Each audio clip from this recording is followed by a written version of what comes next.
ಆತ್ಮೀಯ H16 news ಅರ್ಥಾತ್ ಸೀತಾರಾಮ್ಗೆ ಸ್ವಾಗತ. ನಾನು ನಿಮ್ಮವ MI ಅದು ಮಲ್ಲಪ್ಪ ಜೊತೆವರ ಆತ್ಮೀಯರೇ.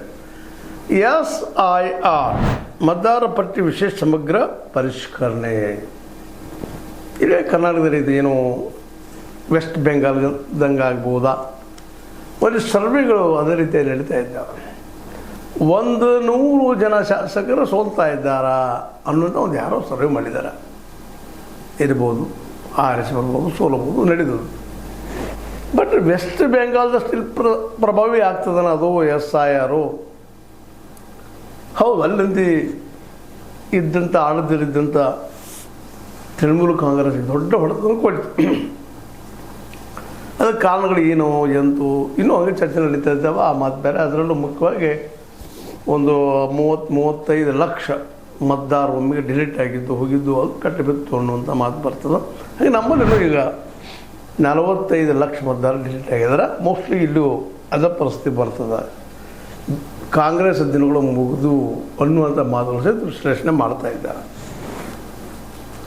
ಯಾರು ದಿನಗಳು ಮುಗಿತಾವೋ ಯಾರು ಆರಂಭ ಆಗ್ತಾವೋ ಬೇರೆ. ಬಟ್ SIRದಿಂದ ಇಫೆಕ್ಟ್ ಮಾತ್ರ ಚುನಾವಣೆಯಲ್ಲಿ ಆಗ್ತೈತಿ ಅನ್ನೋದು ಒಂದು ಅಭಿಪ್ರಾಯ ಮೂಡಿದೆ. ಇದು ಭಾಳ ಹಂತದವರೆಗೆ ಸರಿ ಅನ್ನಿಸ್ತದೆ. ಯಾಕಂದರೆ ಬಿಹಾರದ ನೋಡಿದ್ದೀವಿ, ವೆಸ್ಟ್ ಬೆಂಗಾಲ್ದಲ್ಲಿ ಕಣ್ಣು ಮುಂದದ, ಇನ್ನು ಉತ್ತರ ಪ್ರದೇಶದ ಬರುವುದದ, ಅದೇ ಕಾಲಕ್ಕೆ ಮಹಾರಾಷ್ಟ್ರದಲ್ಲಿ ಆಗಿದ್ದು ಅದ, ಹರಿಯಾಣದಲ್ಲಿ ಆಗಿದ್ದು ಅದ.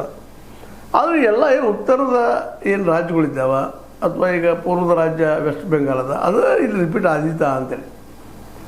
ಯಾಕಂದ್ರೆ ಜ್ಞಾನೇಶ್ ಕುಮಾರ್ ಅವರಾಗಿರ್ಬೋದು, ಎಲ್ಲಿಯ ಅಧಿಕಾರಿ ಆಗಿರ್ಬೋದು, ಇವರು BJP ಪರ ಕೆಲಸ ಮಾಡಿದಾರ, SIR ಪೂರ್ತಿ ಅವ್ರು ಅನುಕೂಲ ಮಾಡಿದಾರ ಅಂತಂದ್ರೆ ಇಲ್ಲಿ ಬುದ್ಧಿವಂತ DK ಶಿವಕುಮಾರ್ ಅವರು ಇದ್ದಾರೆ. DK ಶಿವಕುಮಾರ್ ಅವರು ಬುದ್ಧಿವಂತರ ಜೊತೆಗೆ ಈ ಚುನಾವಣಾ ಮತದ ಬಗ್ಗೆ ಇನ್ನೂ ಹೆಚ್ಚಿಗೆ ಬಹಳ ಬುದ್ಧಿವಂತಿಕೆ ಕೆಲಸ ಮಾಡುವಂಥವ್ರು ಇದ್ದಾರೆ.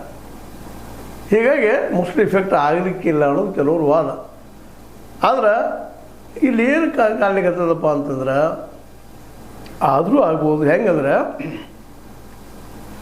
ಈ ಕಟ್ಟದಂಥ ಮತಗಳು ಕಾಂಗ್ರೆಸ್ಸಿಗರದ್ದು ಯಾಕೆ ಆಗಿರಬಾರ್ದು ಅನ್ನೋಂಥ ಒಂದು ಸಣ್ಣ ಸಂಶಯ. ಹೀಗಾಗಿ ಕಾಂಗ್ರೆಸ್ ಮತಗಳು ಕಟ್ಟೋದಪ್ಪ ಅಂತಂದ್ರೆ